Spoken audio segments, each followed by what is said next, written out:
17వ అధ్యాయం 8వ వచనం. ఇర్మియా గ్రంథము. వాడు జలముల యొద్ద నాటబడిన చెట్టు వలె నుండును.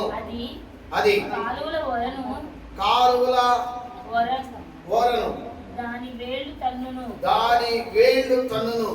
వెట్ట కలిగినను దానికి భయపడదు. దాని ఆకు పచ్చగా నుండును. వర్షము లేని సంవత్సరమున చింతనందదు. కాపు మానదు. చిన్న ప్రార్థన చేసుకుందాం. ప్రేమ కలిగిన మా తండ్రి, పరిశుద్ధుడా, మీకు వందనాలు, స్తోత్రాలు. ఇంతవరకు మీ సన్నిధి మాతో ఉంచినందుకు స్తుతిస్తున్నాం. ఈ సమయంలో చదవబడిన లేఖనం ద్వారా, వాక్య భాగము ద్వారా ప్రభువా మీరు మాతో మాట్లాడండి. అల్పుడు నీ దాసుడు మీ పక్షము నిలబడి ఉండగా నన్ను నా తలంపులు ఉద్దేశములు మరుగుపరిచి మరుగైనటువంటి ఆధ్యాత్మికమైన సంగతులు లేఖనాల ద్వారా మీరు బోధించండి.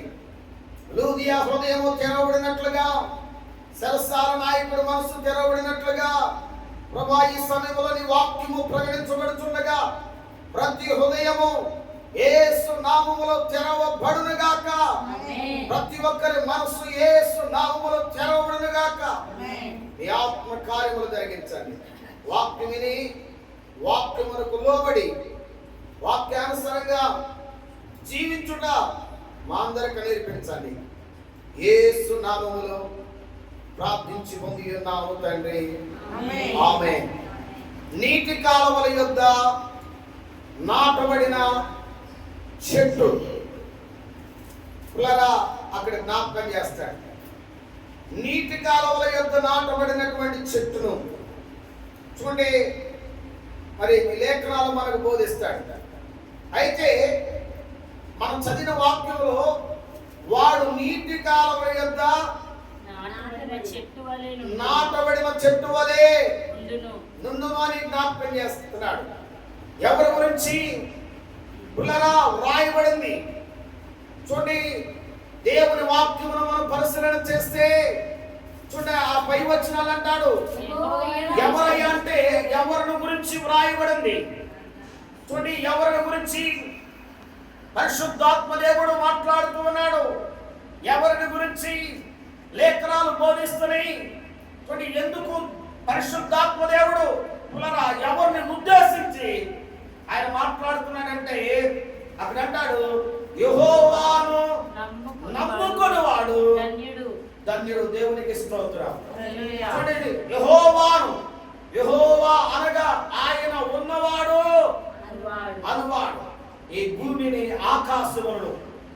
చూడండి, అందరు సూర్య చంద్ర నక్షత్రములను, ప్రాకు పురుగులను, జల శరములను, ఆకాశ పక్షులను, అడవి జంతువులను పులరా చూడండి, సమస్త పక్షులను, ప్రాకు పురుగులను, జల చెరువులను చూడండి, మానవ కోటిని కలుగజేసిన దేవుడు ఆయన. దేవునికి స్తోత్రం.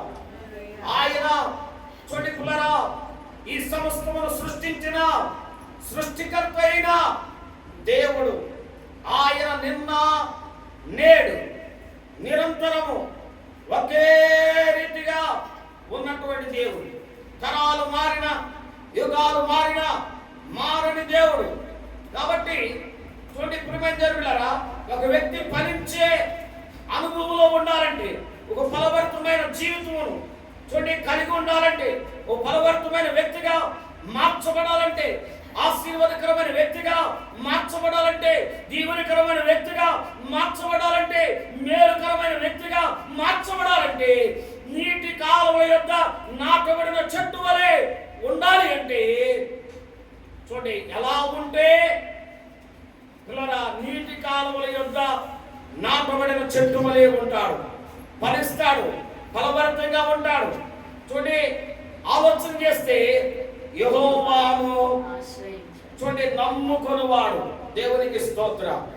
ఆయనను నమ్ముకొనివాడు, దేవుని నమ్మినవాడు ఈ లోకములో చెడిపోయినట్టు కానీ పాడైపోయినట్టు కానీ మనం ఎక్కడ కూడా చూడండి పిల్లగా కనబడే దాఖలు మనకి లేదు. అవును కదా, నేను దేవుని నమ్ముకున్నానండి పాడైపోయానని, నేను దేవుని నమ్ముకున్నానండి చెడిపోయానని, నేను దేవుని మీద ఆధారపడ్డానని, దేవుని ఎదుగు వచ్చానండి, నేను ఇలా భిక్షం ఎత్తుకుంటున్నానండి అన్నటువంటి వారు ఎక్కడ కూడా లేరండి. చూడండి, దేవుని నమ్మిన వాడు ఎలా ఉంటాడు? చూడండి ప్రేమేంద్ర బిడ్డలారా, యెహోవాను నమ్ముకున్నవాడు నీటి కాలువల యొద్ద నాటబడిన చెట్టు వలె ఉంటాడు. దేవునికి స్తోత్రం. చూడండి, మనుషుడు మరి ఎవరిని నమ్ముతున్నా ఆలోచన చేయాలి. పిల్లరా, లోకాన్ని నమ్ముతున్నారు, లోకములో ఉన్న జీవిస్తున్న మనుషులను నమ్ముతున్నాడు, ప్రకృతి వైపరీత్యాలు కొన్ని జరుగుతున్న పరిణామాన్ని నమ్ముతున్నాడు.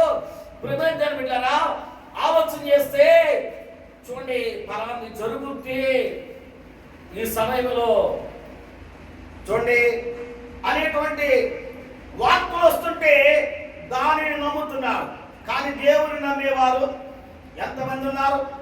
బైబిల్ గ్రంథంలో అంటాడు, మీరు చదువుకుంటే పిల్లల కీర్తనలు 118వ సంకీర్తనలో చూడండి అక్కడ 8వ చరణంలో అంటాడు, మనుషులను నమ్ముకొనుట కంటే యెహోవాను ఆశ్రయించుట మేలు, రాజులను నమ్ముకొనుట కంటే యెహోవాను ఆశ్రయించుట మేలు అని జ్ఞాపకం చేస్తాడు. దేవునికి స్తోత్రం. చూడండి, మనుషులను ఈనాడు మనుషులు నమ్ముకుంటున్నారు. పిల్లల మనుషులు చూడండి, మనుషులు నమ్ముతున్నాడు. చూడండి, దెయ్యములు కూడా నమ్మి దేవుడు ఉన్నాడు, ఆయన గొప్పవాడని, సృష్టికర్త అని పిల్లల దయ్యములు నమ్మి ఏం చేస్తున్నాయండి? వణుకుతూ ఉన్నాయి. చూడండి, మనుషులు వణికేవారు దేవునికి ఎదుట కనబడట్లేదండి, దేవునికి భయపడేవారు కనబడట్లేదు. ఆలోచన చేస్తే ఇక్కడ అంటాడు, మనుషులను నమ్ముకొనుట కంటే యెహోవాను నమ్ముకొనుట మేలు అంటాడు. చూడండి, మేలుకరమైన జీవితం ఏదైందంటే మనుషులు కాదు నమ్మవలసింది. ఇలా ఆస్తులు నమ్మేవారు బైబిల్ అంటాడు, ధనమును నమ్ముకొని, దేన్ని నమ్ముకొని? ధనమును నమ్ముకొని పాడైపోయిన వారు ఉన్నారు. అర్థమైందండి? బైబిల్ గ్రంథంలో మనం చూస్తే కొన్ని వాక్యములు పిల్లల్ని జ్ఞాపకం చేస్తాను. లేఖనాలు మనం చూస్తే చూడండి, సామెతల గ్రంథం 11వ అధ్యాయం 28వ వచనంలో అక్కడ రాయబడింది, ధనమును నమ్ముకుని వాడు పాడైపోవును, నీతిమంతులు సిగురాకు వలె వృద్ధి నొందుదురు. దేవునికి స్తోత్రము కలుగును గాక. చూడండి, ధనమును నమ్ముకునేవాడు ఏమైపోతాడంట చెప్పాలి? పాడైపోతాడు. చూడండి ప్రియమైన బిడ్డలారా, ధనము చూడండి అది స్థిరమైనదని ధనం మీద ఆధారపడి ధనము నమ్ముకొని ధనం మీద పిల్లల ఆశలు పెట్టుకొని, ఓ నాకు ధనం ఉంది చాలు, ఇక పర్వాలేదు, దేవుడు అవసరం లేదు అని ఆలోచన చేసేవాడు ప్రియమైన బిడ్డలారా పాడైపోతాడు, చెడిపోతాడు. ధనమును నమ్ముకొని పిల్లల చూడండి తండ్రిని విడిచిపెట్టి ఒక వ్యక్తి బైబిల్ గ్రంథంలో పిల్లల ధనము మీదే ఆధారపడి ధనమే శాశ్వతం అనుకొని ధనము ద్వారా ఇంకా ధనాన్ని సంపాదించుకోవచ్చని పిల్లల ఆలోచన కలిగి అపేక్ష కలిగి తండ్రిని విడిచి సన్నిధిని విడిచి ఇంటిని విడిచి పిల్లలా దూర దేశం ప్రయాణమై వెళ్ళిపోయాడు. తన జీవితం ఏమైపోయిందండి? నాశనకరమైన స్థితిలోనికి మార్చబడింది. తన జీవితం పాడైపోయింది.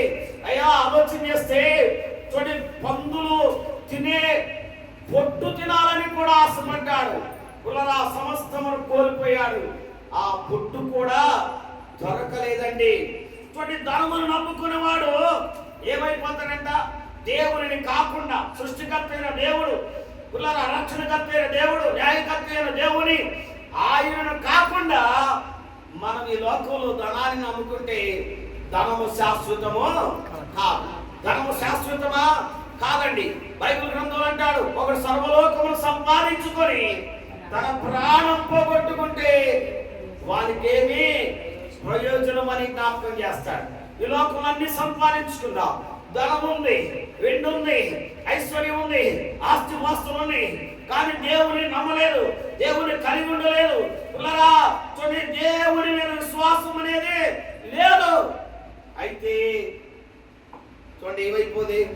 ప్రాణం పోతే ఏంటి పరిస్థితి? నరకానికే కదా. బైబిల్లో ధనమును నమ్ముకొని లోకంలో ధనాన్ని స్థిరమని ఆలోచన చేసిన ఒక ధనవంతుడు పుల్లరా చూడండి, లగ్జరీగా బ్రతికాడు. చూడండి, కోరిన బట్టలు కట్టుకున్నాడు, కోరిన వస్త్రాలు ధరించాడు, కోరిన తిండి తిన్నాడు. పుల్లరా చూడండి, ఒక లగ్జరీ జీవితాన్ని చూడండి ఆలోచన చేస్తే సుఖముగా బ్రతికాడు. చూడండి, ఎవరిని లెక్క చేయని స్థితిలో పిల్లరా చూడండి, ఒక దరిద్రుడు తన ఇంటి వాకిట ముందు ఉన్నప్పటికీ పట్టించుకున్నటువంటి పరిస్థితులు ఆలోచన చేస్తే చూడండి, ధనవంతుడు చనిపోయాడు. ఒక రోజు ఎక్కడికి వెళ్ళాడండి? ఎక్కడికి వెళ్ళాడు చెప్పాలి. ఆలోచన చేస్తే ప్రియమైన దేవుని బిడ్డలారా, లేఖనాలు జ్ఞాపకం చేస్తాడు. పాతాళానికి వెళ్ళాడు. అక్కడికి వెళ్ళి కేకలు వేస్తున్నాడు, అయ్యో అయ్యో తండ్రి అయినా అబ్రహామా, నీ కుమారుడైన లాజరును పంపించయ్యా. లాజరు దరిద్రుడు కూడా చనిపోయాడు. ఎక్కడికి వెళ్ళాడంటే చూడండి, తండ్రి కొడుకు వారసమున చూడండి, దేవుని దూతల చేత తీసుకొని కొనిపోబడ్డాడు. ఆలోచన చేస్తే ఈ లేఖనాలు మనకి జ్ఞాపకం చేస్తున్నాడు. ధనము శాశ్వతము కాదు. బైబిల్ అంటాడు, ధనాపేక్ష సమస్త కీడులకు మూలమని జ్ఞాపకం చేస్తాడు.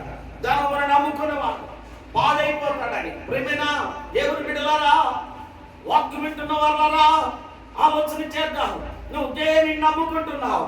నిన్ను సృష్టించిన సృష్టికర్త అయిన దేవాతి దేవుడినా, యెహోవానా, ప్రభువునా? ఓ నీ కొరకు ప్రాణం ఇచ్చిన దేవుని నమ్ముతున్నావా?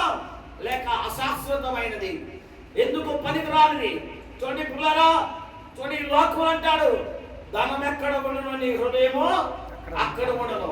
ధనము చూడండి ఉన్నటువంటి ధనమేమో ఏమవుతుందంట, సిమెంట్ పడుతుంది, తుప్పు కూడా తినివేస్తాయి.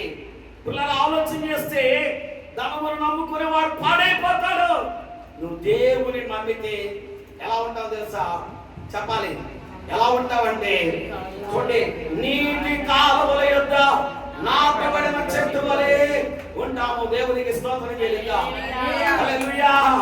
నీటి కాలువల యొద్ద నాటబడిన చెట్టు వలె అది ఫలింపునకు సాదృశ్యంగా కనబడుతుంది, ఆశీర్వాదానికి పిల్లల కారణముగా కనబడుతుంది. ఆలోచన చేస్తే చూడండి, అలాగా మనము మార్చబడాలి. ఆమేన్. అలాగా మనం మార్చబడాలి. బైబిల్ గ్రంథంలో మనం చూస్తే ఇంకొక మాట మీకు జ్ఞాపకం చేస్తాను.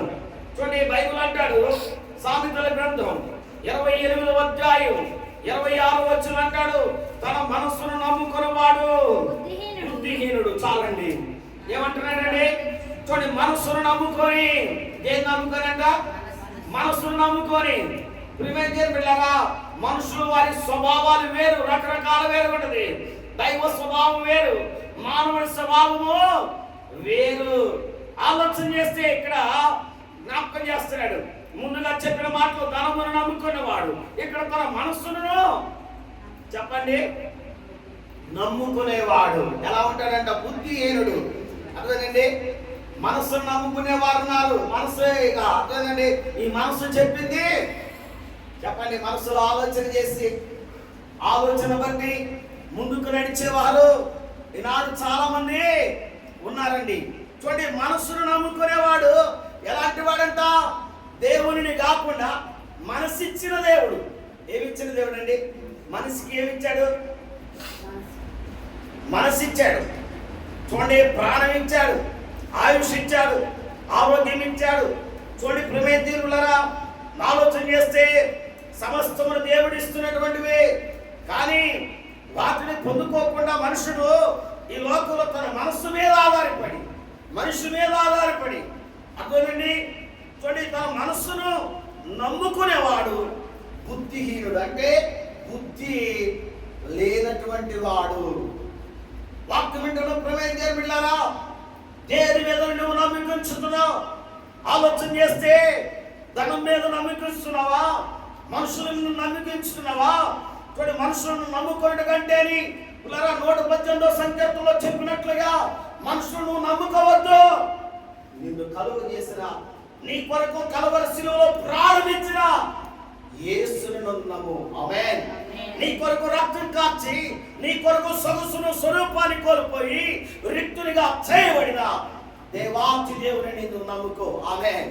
నువ్వు సిగ్గుపరచబడవు. ఆమేన్. దేవుని నమ్మిన వాడు సిగ్గుపరచబడడు. దేవుని నమ్మిన వాడు దేవుడు విడిచిపెట్టడు. దేవుని నమ్మిన వాడిని పిల్లరా చూడండి, ప్రభువు నమ్మిన వాడిని ఆయన ఎన్నడూ కూడా త్రోసివేసే దేవుడు కాడు. చూడండి ఇక్కడ అంటాడు, తన మనస్సును నమ్ముకొని వాడు బుద్ధిహీనుడు. దేనిని నువ్వు నమ్ముతున్నావు? వాక్యం వింటున్న వాళ్ళరా చూడండి, మనుషులు నమ్ముతున్నామా? ధనమును నమ్ముకుంటున్నామా? ఓ మనస్సునే, మన మనస్సునే మనం నమ్ముకుంటున్నామా? దేని నువ్వు నమ్ముతున్నావు? ఆలోచన చేయాలి. చూడండి, బైబిల్ గ్రంథం అంటాడు, నీటి కాలువల యొద్ద నాటబడిన చెట్టు దేవుళ్ళగా చూడండి, అది ఏ విధంగా ఫలిస్తుందో, బలవర్గంగా ఉంటుందో, పచ్చగా ఉంటుందో చూడండి. దేవుని నమ్మునేవాడు, నమ్ముకొనివాడు, యెహోవాను నమ్ముకునేవాడు ధన్యుడు. దేవునికి స్తోత్రం. అలాగ ఉంటాడు అని జ్ఞాపకం చేస్తూ ఉన్నాడు. దేవునికి మహిమ కలుగును గాక. బైబిల్లో ఇంకొక మాట జ్ఞాపకం చేస్తాడు చూడండి, లేఖనాలు మనం చూస్తే 127 సంకీర్తనలు అంటాడు, యెహోవా యందు నమ్మిక ఉంచువాడు కదలక నిత్యము నిలుచు సియోను కొండవలె ఉంటారు. దేవునికి స్తోత్రం. దేవుని నమ్ముకున్న వాడు ఎలా ఉంటాడంట? కదల్చబడడు. ఆమె పర్వతముల పిల్లల ఎలా కదల్చబడకుండా ఉంటాయో, అస్థిరంగా ఉంటాయో చూడండి. ఆలోచన చేస్తే దేవుని నమ్ముకునే వాడు కూడా ఎలా ఉంటాడండి? కదలక నిత్యము నిలుచు సియోను కొండవలె ఉంటాడు. దేవునికి స్తోత్రం. యెరూషలేము చుట్టూ పర్వతములు ఉన్నట్లు యెహోవా ఇది మొదలుకొని నిత్యము తన ప్రజల